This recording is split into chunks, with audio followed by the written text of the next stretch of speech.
안녕하세요. 며칠 전 말라기서를 읽다가 참 감동이 되어서 제가 읽는 말라기서가 아니라 저에게 읽혀주시는, 깨닫게 해주시는 말씀을 나눠보려 합니다. 우리가 오랫동안 교회를 다니면서 하나님을 믿고 있었지만 과연 우리는 어떻게 하나님과의 관계를 맺고 있는가 돌아보게 되는 시간이 되었습니다. 여기 1장 1절을 보면 여호와께서 내가 너희를 사랑하였노라 하나 이스라엘의 대답은 주께서 어떻게 우리를 사랑하셨나이까? 이렇게 노골적으로 반문하는 말씀을 볼 수가 있습니다. 그 사랑에 감격하여 보답하는 모습으로 살아야 하는데 그들의 반응은 어떠했습니까? 하나님께서 언제 우리를 사랑하셨나요? 하나님의 사랑을 받은 기억이 없다라고 반문했지요. 그들은 다시 본국에 돌아가서 성전이 재건되고 율법에 순종하면 금방 복을 받을 줄 알았는데 웬걸요. 여전히 그들의 주의 상태를 보면 이방 민족은 들끓고 가나안 족속에게 고통을 당했기 때문에 낙담한 이스라엘은 하나님께 그렇게 반문하게 되었던 거지요. 이스라엘의 그 악한 마음이 드러나는데요. 6절 만군의 여호와의 이름을 멸시하는 제사장들아. 7절 너희가 더러운 떡을 나의 단에 드리고도 말하기를 우리가 어떻게 주를 더럽게 하였나이까 하도다. 상상할 수가 없을 정도로 타락된 그 이스라엘의 상태이네요. 여기서 더러운 것은 무엇일까요? 그 마음에 그 진실함이 없고 형식적이고 가식적이고 하나님을 진실로 사랑하고 경외하는 마음이 없는 것으로 가져오는 재물이겠지요. 우리가 세상에서도 보면 부모님께는 정말 좋은 거 드리고 싶은 마음들이 다들 있잖아요. 그런데 여기에 보면은 인간의 생각에도 행해지지 말아야 할 것들을 하나님께 드려졌다고 그렇게 말씀하고 계세요. 그래서 하나님의 가슴 아픈 그 하나님의 마음이 1장 10절에 나타나 있습니다. 만군의 여호와가 이르노라 너희가 내 단위에 헛되이 불사르지 못하게 하기 위하여 너희 중에 성전 문을 닫을 자가 있었으면 좋겠다. 내가 너희를 기뻐하지 아니하며 너희 손으로 드리는 것을 받지도 아니하리라. 그 당신의 손바닥에 이스라엘을 새기시고 이스라엘의 하나님은 주무시지도 아니하시고 눈동자처럼 살피시며 이스라엘을 사랑하셨던 하나님께서 얼마나 마음이 아프셨으면 이런 말씀을 하셨을까요? 잘못했습니다. 이렇게 말해도 모자랄 판국에 하나님께서 조목조목 이렇게 말씀하셨을 때 그들은 말씀을 들은 게 아니고 그 말씀에 대꾸하였습니다. 우리가 부모에게 효자하는 자식들은 어때요? 부모 말을 먼저 첫째 잘 듣지요. 그리고 대꾸를 잘 안 하는 거죠. 왜냐하면 부모님들의 말은 거의 옳은 말씀들이거든요. 마음에서 우러나오는 진심 어린 말씀, 사랑해서 하시는 말씀들이거든요. 지혜와 경험에서 우러나오는 그런 말씀들이라는 것을 알기 때문에 억지로 순종하는 게 아니라 순종이 되어지는 것이죠. 그런데 요즘 우리 아이들 보면 좀 어떻습니까? 자기들이 더 유식한 것 같고 부모님은 자신들보다 학문적으로 뒤진 것 같고 해서 부모님 말을 잘 안 들으려고 하지요. 우리도 어찌 보면 우리 부모님들에게 지금 현재 우리 아이들이 했던 것과 똑같은 마음을 솔직히 고백하게 되어지네요. 그런데 이제 나이가 먹고 보니까 내 자신이 나도 똑같은 우리 아이들과 다를 바 없는 그런 마음이었구나. 그런 거 생각하면서 더 죄스러운 마음이 들고 그렇게 깨달아 가는 것 같아요. 여기 말라기서 보면 하나님의 말씀을 듣지 않으려는 이스라엘의 마음이 구구절절 많이 들어있네요. 하나님의 말씀 자체를 듣기 싫어하는 강팍한 마음이었구나. 하나님의 이름을 멸시하고 하나님을 경외하는 마음이 없다 보니까 계속 대꾸를 하였습니다. 2장 4절에 보면 하나님께서 레위와 세우신 언약을 말씀하시면서 5절 보면 레위와 세운 나의 언약이 무엇이냐 그러면 생명과 평강의 언약이라. 내가 이것으로 그에게 준 것은 그로 경외하게 하려 함이라. 그가 나를 경외하고 내 이름을 두려워하였으며 그 입에는 진리의 법이 있었고 그 입술에는 불의함이 없었으며 그가 화평과 정직한 중에서 나와 동행하며 많은 사람을 돌이켜 죄악에서 떠나게 하였느니라. 그래서 하나님께서 레위와 세우신 그 언약을 생각할 때 그 언약의 말씀이 얼마나 소중하고 우리에게 생명이 되는 말씀인지 모르지요. 여기 나의 언약은 생명과 평강의 언약이라. 이 말씀을 볼 때 저는 예수 그리스도의 모습이 생각이 났습니다. 마태복음 1장 23절에 처녀가 잉태하여 아들을 낳을 것이요 그 이름은 임마누엘이라 하셨으니 이는 하나님이 우리와 함께 계시다. 여기에서 함께라는 말씀이 잘 표현되어 있네요. 하나님께서 그리고 또 우리 이스라엘을 선택하신 이유는 이스라엘도 구원을 받고 하나님 그 은혜의 빛을 이방에 전파하는 그런 사명이 있었는데 이스라엘은 그것을 하지 못했지만 1장 11절에 보면 여호와께서 이방 민족 중에서 내 이름이 크게 될 것이라 복음이 전파되게 하실 것이라는 하나님의 미쁘심, 성실하심, 의지를 말씀을 하셨습니다. 이렇게 1장, 2장을 통해서 계속해서 하나님의 마음을 거슬려 악을 행하는 이스라엘이었지만 저는 3장의 말씀을 보면서 참 기쁨이 되었습니다. 하나님께서 언약의 사자를 보내실 것이었습니다. 사자를 통해서 주의 오실 길을 예비하시고 옛 언약에 실패한 이스라엘을 위해서 새 언약의 주가 호련히 그 전에 임하시겠다는 정말 기쁜 소식입니다. 하나님께서 현재 나에게 주신 그 하나님의 은혜를 생각할 때 우리를 여기까지 인도하신 하나님께 감사와 기쁨이 느껴지지요. 모든 복의 근원은 하나님 안에 있고 하나님과 함께할 때 그 생명의 관계가 연결되어 있을 때 모든 축복이 우리에게 온다는 것을 알 수 있습니다. 저는 여기 말씀을 읽을 때 정말 마음이 기쁨이 막 샘솟더라고요. 그 언약의 사자가 직접 임하게 되면은 2절 금을 연단하는 자의 불과 표백하는 자의 잿물과 같을 것이라. 이 말씀을 보면 생각나는 말씀이 있습니다. 이사야서의 말씀 1장 18절 오라 우리가 서로 변론하자. 너희의 죄가 주홍 같을지라도 눈과 같이 희어질 것이요 진홍같이 붉을지라도 양털같이 되리라. 그리고 44장의 22절 내가 내 허물을 빽빽한 구름같이 내 죄를 안개같이 없이 하였으니 너는 내게로 돌아오라. 내가 너를 구속하였음이라. 정말 이 말씀이 기쁨으로 다가오는 것을 느꼈습니다.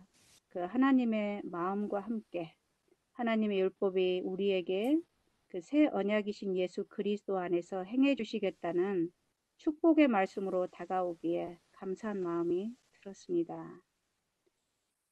그 언약의 사자가 우리에게 복음으로 우리에게 임하셔서 정말 우리의 마음 안에 여전히 인간의 상태로 남아있는 우리를 금을 연단하는 불로 잿물로 임하셔서 깨끗하게 해주셔서 우리가 여호와께 의로운 제물을 드리게 될 것이라. 이런 축복의 말씀으로 읽혀지니 정말 감사함이 느껴졌습니다. 그래서 6절에 이어서 나 여호와는 변혁지 아니하시나니 그러므로 야곱의 자손들아 너희가 소멸되지 아니하느니라. 이렇게 소망의 말씀이 또 이어지죠. 정말 소망이 되고 희망이 되는 말씀이라고 생각이 들었습니다. 새 언약의 사자 예수 그리스도께서 이제 우리에게 오셔서 우리 안에 행해 주시겠다는 정말 그 기쁜 말씀으로 들렸습니다. 하나님의 말씀이 회개치 않는 죄인에게 임하시면 심판이 되지만 복음으로 받아들인 사람들에게는 그 말씀이 구원으로 연결되어지는 것이지요. 그리고 3장 8절에 그동안 우리가 교회에서 많이 들었던 11조와 헌물에 관한 권면이 나오는데요. 저는 여기 말씀을 좀 다른 의미로 표현해 보았습니다. 8절 사람이 어찌 하나님의 것을 도둑질하고도 말하기를 우리가 어떻게 주의 것을 도둑질하였나이까 하도다. 예수께서 이 땅에 오셔서 우리의 죄 때문에 십자가에 달려 죽으셨는데 우리가 예수 그리스도를 바로 바라보기 위해서는 죄가 무엇인지 우리의 상태가 어떤 상태인지를 알아야겠죠. 그래야 죄로 병든 자에게 참 의원이신 예수님께 치료를 제대로 받고 건강을 회복할 수가 있는 거지요. 신약에 보면 예수께서 구약의 선지자의 글과 시편과 모세의 글 등 성경 말씀을 풀어서 자세히 계속 가르치는 말씀이 연결이 되지요. 회개하라 천국이 가까웠느니라. 우리에게 회개를 주시기 위해서 계속 말씀을 풀어주신 거지요. 우리 자신의 상태를 자세히 말씀으로 가르쳐 주셔서 우리로 회개케 하셔서 제사함을 얻게 하시고 구원하시기 위한 하나님의 깊은 속마음이 말씀을 통해서 느껴집니다. 너희의 온전한 양식을 나의 집에 있게 하면 너희에게 복을 쌓을 곳이 없도록 축복을 해 주시겠다는 말씀이 있습니다. 복은 생명적인 것, 하나님과 나와의 영적인 생명의 결합, 그렇게 보고 싶어요. 나의 집에 양식이 있게 하고, 여기에서 양식의 뜻을 요한복음에서 찾아보았습니다. 우리가 요한복음 보면 양식은 하나님의 말씀이고 양식은 하나님의 뜻을 행하는 것이라 그랬잖아요. 그러면 하나님의 뜻이 또 무엇일까요? 요한복음 6장 40절에 보면 내 아버지의 뜻은 아들을 보고 믿는 자마다 영생을 얻는 이것, 독생자 예수 그리스도를 믿는 거라고 하였습니다. 우리가 이 말씀을 크게 좁게 하나님이 11금을 내지 않으면 우리에게 복을 안 주신다 그랬다. 그러면 이렇게만 이해한다면 우리는 하나님을 우리의 생각대로 아주 좁은 의미의 하나님으로 품성을 오해하면서 말씀을 보게 될 수도 있겠다 생각이 들었습니다. 하나님께서는 우리 죄인을 구원하러 이 땅에 오셨다고 하셨죠. 그리고 아버지께서 주신 자는 단 한 사람도 잃어버리지 않으시겠다고 말씀하셨고 사마리아 우물가의 여인에게 복음을 선포하셨고 그 여인이 복음을 받아들였을 때 나는 양식을 이미 먹었다고 말씀하셨습니다. 그러면 우리는 그 하나님의 법과 하나님의 양식이 하나님께서 우리 죄인을 구원하러 오셨고 이 땅에 오신 그 하나님께서 이 땅에 오신 근본 목적 그것은 우리 죄인이 구원받는 것 하나님의 집에 올바르게 들어오는 것 그것이 온전한 11조를 드리는 것이 아니겠나 이런 생각을 또 해보았습니다. 그래서 우리가 하나님 앞에 올바르게 돌아올 때 우리가 하나님 안에서 3장 언약의 주가 호련히 그 전에 임하실 때 우리는 성령에 의해서 갈라디아서 3장 20절의 말씀을 생각하면서 이제는 내가 산 것이 아니요 내 안에 그리스도께서 사시는 것이라 언약이 회복이 되어지고 11금도 기타 모든 것도 이제 그리스도 안에서 회복이 되어지는 거라고 생각이 듭니다. 그래서 모든 회복은 그리스도 안에 있다고 생각이 들어요. 에스겔서 36장 27절 또 내 신을 너희 속에 두어 너희로 내 율례를 행하게 하리니 너희가 내 규례를 지켜 행할지니라. 모든 것을 성령을 통해서 행해 주신다는 말씀이지요. 말라기서 3장 16절 그래서 우리에게 하나님 안에서 그리스도 안에서의 그 축복의 그 말씀 기념책에 기록하여 주시고 특별한 소유를 삼을 것이요 그러셨고요. 내가 그들을 아낄 것이라 그러셨네요. 내 이름을 경외하는 너희에게는 우리가 하나님의 이름을 경외하려고 해서 경외가 되나요? 이런 그 성경의 모든 말씀은 솔직하게 우리 죄인의 눈으로는 볼 수가 없고 이해할 수가 없는 말씀이죠. 예수 그리스도께서 성령을 통해서 우리 안에 오셨을 때 그 율법을 성령을 통해서 우리가 이해할 수가 있고 또 4장 2절의 말씀처럼 내 이름을 경외하는 그 남은 자가 될 수 있는 것이죠. 그럴 때 의로운 해가 떠올라서 치료하는 광선을 바라리니 너희가 나가서 외양간에서 나온 송아지같이 뛰리라. 여러분, 송아지같이 뛰고 싶은 그 마음이 정말 간절하신가요? 그러나 우리에게 마음뿐 그렇게 할 능력이 있나요? 없지요. 예수님께서 십자가에 돌아가시고 다락방에 모여있던 제자들에게 오순절 성령이 임하셨을 때 그들이 권능을 받고 권능의 능력으로 수천 명의 사람들에게 복음의 빛이 전해지게 되었던 것이죠. 그래서 4장 2절 의로운 해, 예수 그리스도죠. 의로운 해가 떠올라서 해가 있을 때 거기에서 치료하는 광선이 나오죠. 그래서 우리는 항상 십자가와 부활, 십자가와 성령 이거를 항상 같이 보는 것이 중요하다고 생각이 들었습니다. 그 의로운 해가 떠올라 할 때 치료하는 광선이 발해진다고 했습니다. 광선, 그 성령의 능력이 함께 하셔서 우리의 모든 것이 회복이 되고 능력으로 인해서 송아지같이 뛰게 되는 것이죠. 그렇게 될 때 3절 악인을 밟을 것이니 그 말씀이 이루어지고 나의 정한 날에 너희 발바닥 밑에 재와 같으리라. 이 말씀을 그리스도 안에서 이루어 주심을 인해 감사합니다.